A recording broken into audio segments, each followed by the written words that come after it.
السلام عليكم ورحمة الله وبركاته، اخواتنا وحبايبنا في الله، يا رب يكونوا بخير وسعادة، والف مبروك لنادي الزمالك بطولة الدوري العام لموسم 2025 2026. وصراحة يعني الفوز لنادي الزمالك بالدوري ما هو إلى يعني مش عارف أقول أسميها إزاي، لكن أعتقد إن النادي الأهلي يعني المفروض ياخد لعيبة النادي الأهلي، يعني تاخد مكافآت لعيبة نادي الزمالك. يعني للأسف الشديد إن لعيبة النادي الأهلي ساعدت على كده من خلال أدائها في الملعب.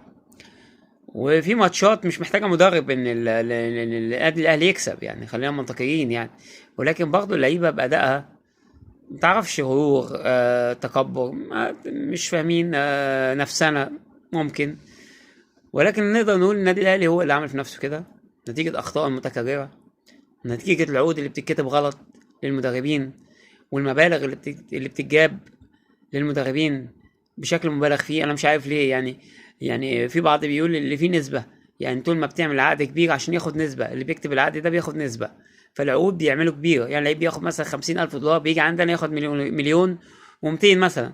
فأنا باخد نسبة، أنا اللي بكتب العقد باخد مثلا 5%، فال5% على ال50,000 غير ال5% على المليون و200. وكذلك التعاقد مع اللاعبين نفس الفكرة، أنا بكلم اللاعبين الأجانب. ثم المبالغه بقى في التعاقد مع لاعبين محليين صراحه ما يسووش نكله، يعني مع احترامي ليهم يعني. لكن انت جايب لعيب ب 50 مليون اللي بقى ميه ايه؟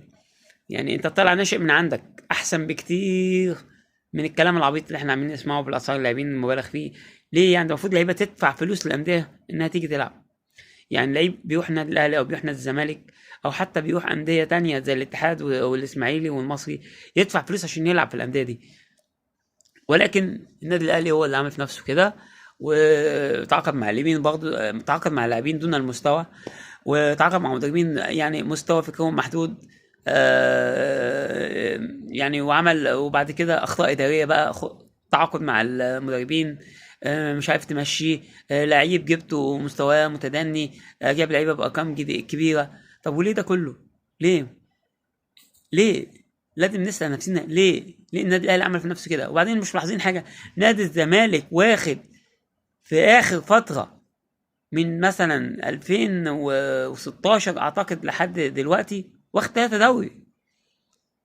مش عارف من 2000 وكام، بس النادي الاهلي الزمالك واخد 3 دوري، واخد 3 دوري. تخيلوا، نادي الزمالك كان بياخد كل 10 سنين مره، لا ده واخد 3 مرات دوري، منهم مرتين ورا بعض. اتمنى التوفيق للجميع.